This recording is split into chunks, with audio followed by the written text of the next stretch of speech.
کہ سنت عند فساد امتی فلو اجر میات شہید، اس پر بھی سنیں۔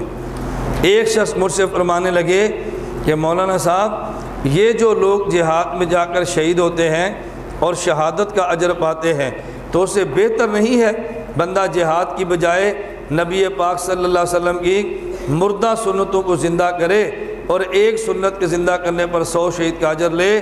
وہاں جائیں گے تو کٹیں گے، جسم کے اعضاء بھی کٹیں گے، تکلیف برداشت کریں گے، ماں باپ اولاد سے دور رہیں گے، گھر سے بے گھر رہیں گے، مشقتیں اٹھائیں گے اور ایک سنت کا اجر ملے گا، اور یہاں ایک سنت کو زندہ کریں گے تو 100 کا اجر ملے گا، اور جب روزانہ 10 سنتیں زندہ کریں گے تو 1000 کا اجر ملے گا۔ تو زندگی میں ایک کا اجر لینے سے بہتر نہیں آدمی روزانہ 1000 کا اجر لے لے۔ اب یہ ایسا شبہ ہے کہ جو بندے کو جہاد سے دور کر دیتا ہے، اور ہمارا کام کیا ہے؟ تواصو بالحق۔ ذہن میں آ گیا ہمارا کام کیا ہے؟ کیا مطلب؟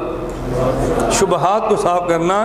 اس لیے آپ کو کسی عقیدے اور مسئلے پر شبہ پیش آ جائے، آپ مرکز اہل سنت والجماعت سرگودہ رجوع کرنا، اللہ نے چاہا تو آپ کو شبہات دور ہو جائیں گے انشاءاللہ۔ آپ دیکھنا، آپ رجوع کرنا، پھر آپ کو سمجھ آئے گی کہ شبہات دور کیسے ہوتے ہیں۔ میں نے اس سے عرض کیا، میں نے کہا ایک ہوتا ہے اجر اور ایک ہوتی ہے قدر۔ ایک ہے لفظ اجر اور ایک ہے لفظ اجر الگ چیز ہے، قدر الگ چیز ہے، یاد رکھنا۔ اجر الگ چیز ہے، قدر، اجر نام ہے مزدوری اور تنخواہ کا، اور قدر نام ہے مقام اور پروٹوکول کا۔ آدمی اللہ کے راستے میں جان دے، اسے شہید کا قدر ملتا ہے، اسے شہید کا پروٹوکول ملتا ہے، اور اگر میدان جہاد سے دور رہ کے سنتیں زندہ کریں تو اس سے شہیدوں کا اجر ملتا ہے۔ اجر اور ہے، قدر اور ہے۔ لاکھ شہداء کا بھی اجر آ جائے تو ایک شہید کی قدر کے برابر نہیں ہے، ایک شہید کی قدر کے برابر نہیں ہے۔ میں آپ کو مثال دیتا ہوں، پھر آپ کو بات جلدی سمجھ آئے گی۔ اگر کوئی بندہ آپ سے پوچھے کہ آپ کے صوبہ کے وزیر اعلیٰ کی تنخواہ کتنی ہے، صوبہ کے وزیر اعلیٰ کی تنخواہ کتنی ہے؟ 2 لاکھ ہوگی، 2.5 ہوگی، 3 لاکھ ہوگی، اس سے زیادہ نہیں ہے۔ اور اگر کوئی بندہ آپ سے پوچھے کہ فیکٹری کے جی ایم کی تنخواہ کتنی ہے تو ہو سکتا ہے 10 لاکھ ہو۔ اب دیکھو، وزیر اعلیٰ کی تنخواہ اجر کم ہے اور فیکٹری کے جی ایم کا اجر زیادہ ہے، لیکن جب وزیر اعلیٰ صاحب لاہور سے سرگودہ آئیں تو پھر فیکٹری کے جی ایم نہیں، فیکٹری کے مالک بھی سڑک پر کھڑے ہونا تو کہتے ہیں روڈ صاف کر دو، کیوں؟ وزیر اعلیٰ صاحب آ رہے ہیں۔ 100 جی ایم مل کے وزیر اعلیٰ کو نہیں بدل سکتے، اور وزیر اعلیٰ کے ایک قلم سے 1000 جی ایم ختم ہو جاتے ہیں۔ اجر اور ہے اور قدر اور ہے، توجہ رکھنا، اجر اور ہے، قدر اور ہے۔ قدر کا معنی پروٹوکول ہے۔ یہ جو آدمی میدان جہاد سے دور رہ کے سنتیں زندہ کرے، اس کو لاکھ شہیدوں کا اجر تو مل جائے گا، لیکن قیامت کے دن اللہ کو یہ نہیں کہہ سکتا یہ جو بندہ جہنم میں ہے نا، اللہ اس کو جنت میں نکال، میرا دل کرتا ہے جنت میں چلا جائے، یہ کہے اور نکل جائے، ایسا مشکل ہے۔ اور 70 آدمی جو جہنم کے مستحق ہوں گے، شہید کہے گا اللہ اس کو نکال دے، اللہ فرمائیں گے اس کو مان لو، کیوں؟ اس لیے کہ اس کے پروٹوکول کا تقاضا یہ ہے، یہ سفارش کرتا جائے اور تم اس کی بات مانتے جاؤ۔ قدر اور ہوتی ہے، اجر اور ہوتی ہے، بات سمجھیں۔ حدیث مبارک میں ہے، میدان معاشر میں جب اس امت کا شہید آئے گا، اگر حضرت ابراہیم خلیل اللہ علیہ السلام جیسا نبی بھی راستے میں ہوگا تو فرشتے کہیں گے راستہ صاف کر دو، حضور کی امت کا شہید آ رہا ہے۔ یہ شہید کا مقام ہے، شہید کا مقام اور ہے، شہید کی مزدوری اور ہے۔ اجر اور قدر میں فرق ہے نا، اجر اور قدر میں فرق ہے۔ جنت میں آدمی چلا جائے جس نے 100 سنتیں روزانہ زندہ کی ہیں، کسی ایک روایت میں نہیں ہے وہ جنت میں جا کر کہے اللہ میں نے دنیا میں واپس جانا ہے۔ اور وہ شہید جو دنیا میں نماز بھی نہیں پڑھتا تھا، چہرے پہ داڑھی نہیں تھی اور فاسق قسم کا آدمی تھا، میدان جنگ میں کٹ گیا اور جنت میں گیا، اس نے اللہ سے تمنا کرنی ہے اللہ میرا دل کرتا ہے واپس جاؤں، کیوں؟ اس آدمی نے اپنے اجر کو دیکھا ہے اور اس انسان نے اپنی قدر کو دیکھا ہے۔ قدر اور چیز ہوتی ہے، اجر اور چیز ہوتی ہے۔ ایک آدمی گورنر کی کوٹھی کو رنگ کرے اور روزانہ کا 500 اس کو مزدوری ملے، اور جب کوٹھی مکمل ہو جائے تو گورنر صاحب پوچھیں یہ پینٹ کس نے کیا ہے؟ وہ کو جی فلاں بندے نے کیا ہے۔ تو گورنر صاحب کہتے ہیں آج عصر کے بعد ہمارے گورنر ہاؤس کے لان میں بیٹھ کے اسے کہنا ہے چائے ہمارے ساتھ پیے۔ وہ گورنر کے ساتھ بیٹھ کے جو چائے پی رہا ہے یہ اجر ہے یا قدر ہے؟ اجر ہے یا قدر ہے؟ وہ کہے گا گورنر صاحب مجھے آپ 1 روپیہ بھی نہ دیتے نا اور اپنے ساتھ ملا کر چائے پلا دیتے تو آپ نے میرے رنگ کی قیمت ادا کر دی ہے۔ کیوں؟ وہ پیسے تو اور جگہوں سے مل سکتے ہیں لیکن یہ عزت اور جگہ سے نہیں ملتی۔ اجر اور ہے اور قدر اور ہے۔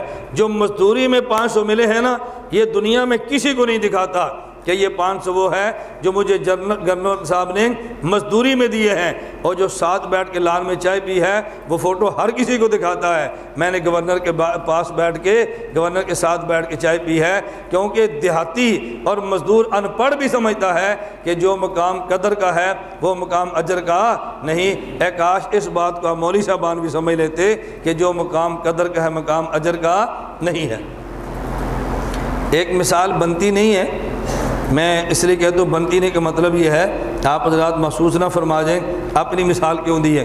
اب دیکھو اس مرکز میں بھی ہوں، ہمارے ساتھیٰ بھی ہیں، میں مرکز میں پہلے دن سے تنخواہ نہیں لیتا۔ آپ کو بندہ آپ سے پوچھے کہ مولانا صاحب آپ کی تنخواہ کتنی ہے تو آپ کو 1 روپیہ بھی نہیں ملے گا، اور پوچھے مفتی شبیر صاحب تنخواہ کتنی ہے آپ کو پتہ چل جائے گا کتنی ہے۔ آپ بتائیں اس مدرسے سے اجر ان کو ملتا ہے یا مجھے؟ بتاؤ نا۔ نہیں مسئلہ سمجھا کریں، میں مسئلہ سمجھا رہا ہوں، تنخواہ ان کو مل رہی ہے مجھے مل رہی ہے۔ آپ ایمان سے بتاؤ آپ عزت زیادہ کسی کرتے ہیں؟ کیوں؟ یہ قدر ہے۔ اب اجر اور ہے قدر، میدان جنگ میں کٹنے پہ شہید کا قدر ہوتی ہے اور دور رہ کر سنت زندہ کرنے سے اجر ملتا ہے۔ یہی تو وجہ ہے کہ اللہ کے نبی نے شہید کی بات کی ہے کہ جو سنت زندہ کرے گا نا اس کو شہیدوں کا اجر خدا دے گا۔ شہیدوں کا معلوم ہوتا ہے شہید کو بڑی چیز ہے، تبھی تو فرمایا نا شہیدوں کا اجر دے گا، اور شہیدوں کے بھی اجر کی بات یہ شہیدوں قدر کی بات ہے۔ یہ اگر بات آپ کو سمجھ آ جائے آپ جہاد نہ کریں لیکن جہاد کی مخالفت کبھی نہیں کریں گے۔ اس لیے میں منع کرتا ہوں اللہ کے لیے جہاد کی مخالفت کر کے اپنے ایمان کو برباد نہ کرنا۔ میدان جہاد میں نہ جانا الگ چیز ہے اور جہاد کی مخالفت کر کے جہنم میں جانا الگ چیز ہے۔ میں آپ کو ترغیب نہیں دے رہا آپ جہاد کے اندر چلے جاؤ، میں آپ کو یہ نہیں کہہ رہا افغانستان چلے جاؤ، میں آپ کو لڑنے کی ترغیب نہیں دے رہا، لیکن یہ میں بات کہہ رہا ہوں کہ مخالفت کر کے ان کے زخموں پہ نمک نہ چھڑکنا اور اللہ کے لیے اپنی جہنم نہ خریدنا، تعویلیں اور تعریفیں جہاد کے مسئلے پہ نہ کرنا، اپنی آخرت خدا کے لیے برباد نہ کرنا۔ اگر مولوی بھی جہاد کے آیات میں تعریف اور تعویل کرے گا تو بتاؤ مرزا قادیانی کا جرم کیا ہے؟ اس بے ایمان کو نبی بنایا تھا جہاد ختم کرنے کے لیے اور ہمیں مولوی بنایا ہے جہاد کو ختم کرنے کے لیے۔ اگر ہم بھی مخالفت کریں گے تو ہم اور قادیانی مدعی نبوت میں فرق کیا ہے؟ اس لیے میں بارہا گزارش کرتا ہوں تعویلیں اور تعریفیں کر کے خدا کے لیے اپنے مذہب کو برباد نہ کرنا اور اپنی جنت تباہ نہ کرنا۔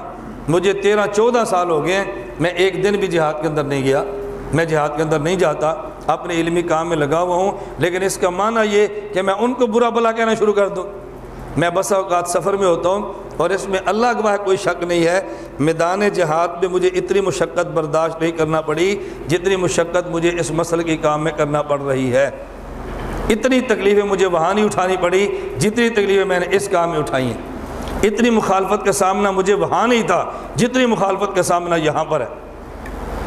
اور مفتی شفیع رحمۃ اللہ علیہ نے بڑی عجیب بات فرمائی ہے، فرمایا یجاہدون فی سبیل اللہ ولا یخافون لومۃ لائم یا ایھا الذین آمنوا من یرتد منکم عن دینہ فسوف یأتی اللہ بقوم یحبهم ویحبون اذلۃ علی المؤمنین اعزۃ یجاہدون فی سبیل اللہ ولا یخافون لومۃ لائم۔ حضرت فرماتے ہیں اللہ نے یجاہدون کے بعد لا یخافون کیوں فرمایا ہے؟ اس لیے آدمی جیل کاٹ لیتا ہے اور کام نہیں چھوڑتا، زخم سہ لیتا ہے اور کام نہیں چھوڑتا، جسم کے ٹکڑے کروا لیتا ہے اور کام نہیں چھوڑتا، اور جب اپنے مخالفت کریں تو دل چھوٹا کر کے کام کو چھوڑ جاتا ہے۔ یجاہدون آسان ہے اور لا یخافون مشکل ہے۔ یہ میری تحقیق نہیں ہے، مفتی اعظم پاکستان مفتی محمد شفیع رحمۃ اللہ علیہ کی تحقیق ہے۔ آپ اپنی آنکھوں سے دیکھ رہے ہیں نا کہ لوگ جیلیں کاٹ رہے ہیں، جہاد نہیں چھوڑ رہے، ایسے ہے کہ نہیں؟ زخم سہ رہے ہیں اور طریقے برداشت کر رہے ہیں، اور بیٹھتے کیوں ہیں؟ کوئی یار دل کھٹا ہو گیا، اپنے مخالفت کرتے ہیں، اپنے غیر ہوتا تو پھر بھی تھا، اپنے مخالفت کرتے ہیں، لوگ بیٹھ جاتے ہیں۔ مفتی صاحب فرماتے ہیں یجاہدون آسان ہے، لا یخافون یہ مشکل ہے۔ اور میں اپنے ساتھ کہتا ہوں ہم نے 10 سال یجاہدون پہ گزارے ہیں، اب 8واں سال لا یخافون پہ چل رہا ہے۔ بات سمجھ آ رہی ہے؟ پہلے یجاہدون پہ تھے، اب لا یخافون پر ہے۔ لا یخافون کا مطلب سمجھ لیں، اس کا معنی یہ ہے اپنے آپ کو ستائیں اور آپ جواب نہ دیں، یہ ہے لا یخافون۔ اگر اپنے ستائیں اور آپ بھی بھڑاس نکال لیں تو پھر آپ برابر سرابر ہیں، اب لا یخافون میں آپ شامل نہیں ہیں۔ اپنے الزام لگاتے رہیں اور آپ خاموش رہیں، اپنے برا کہتے رہیں اور آپ خاموش رہیں، آپ اپنے گالیاں دیتے رہیں اور آپ جواب نہ دیں، آپ نے آپ کے خلاف بولتے رہیں اور آپ خاموشی اختیار کریں، تب لا یخافون ہے۔ اگر انہوں نے آپ کا اشتہار پڑھا، آپ نے ان کا پھاڑ دیا، تو پھر لا یخافون کیسے ہے؟ وہ الزام آپ پہ لگائیں، آپ ان پہ لگا دیں، بتاؤ پھر لا یخافون کیسے ہے؟ یہ بہت مشکل ہے۔ اس لیے میں کہا کرتا ہوں یہ شعر پڑھنا آسان ہے، عمل کرنا بڑا مشکل ہے۔ شہداء نے پکارا ہے تم کو فردوس کے بالا خانوں سے، ہم راہ وفا میں کٹ آئے تمہیں پیار ابھی تک جانوں سے، اس جذبہ ایک گلبوسی میں کچھ کانٹے بھی چبھ جاتے ہیں، اپنوں کے نشتر سہ لینا ٹکرانا فقط بیگانوں سے۔ یہ شعر پڑھنے آسان ہیں، اور کسی نے عمل کی تصویر دیکھنی ہو نا، ہم فقیروں کو دیکھ لو، پورا زمانہ مخالف ہے، لیکن ہمیں رتی برابر بھی پرواہ نہیں ہے، رتی برابر بھی پرواہ نہیں۔ کیوں؟ ہمارا کام خالص اللہ کے لیے ہے، اللہ راضی رہے، بس کسی کی پرواہ نہ کرو۔ لوگ سمجھے مجھے محروم وقار و تمکین، لوگ سمجھے مجھے محروم وقار و تمکین، مگر وہ نہ سمجھے میری بزم کے قابل نہ رہا۔ لوگ کہہ دیں یہ پاگل ہیں، اللہ سمجھے عقل مند ہے تو کافی ہے۔ لوگ سمجھے ذلیل ہے، اللہ عزت دے تو کافی ہے۔ لوگ سمجھے گندا ہے، اللہ سمجھے اچھا ہے تو بس ہمارے لیے کافی ہے۔ اس لیے میں بات سمجھا رہا ہوں، اس کا اچھی طرح پہ اہتمام فرمائیں، لا یخافون کا مصداق بنیں، مقابلے میں بولنے کا مصداق نہ بنیں، خاموشی سے اپنا کام کریں، پھر آپ دیکھیں کام میں لطف کتنا آتا ہے۔ آپ کسی بھی شہر میں جائیں گے نا، آپ کو ہر جگہ ہمارے اجر بڑھانے والا کوئی نہ کوئی بندہ آپ کو ضرور ملے گا۔ اس لیے آپ مخالفتیں کبھی نہ کریں۔ آپ میں سے بہت کم ایسے ہوں گے جو تہجد پڑھتے ہیں، لیکن تہجد کی مخالفت کرنے والا ایک بھی نہیں ہے۔ مخالفت نہ کریں۔ ایک طالب علم اٹھ کے تہجد پڑھتا ہے، اس کا مذاق نہ اڑائیں، بڑا صوفی بنا ہوا ہے، بڑا نیک بنتا پھرتا ہے، کوئی یار اللہ قبول فرمائے بہت اچھا آدمی ہے، دیکھو میں سویا اور یہ رات کو نفل پڑھتا ہے۔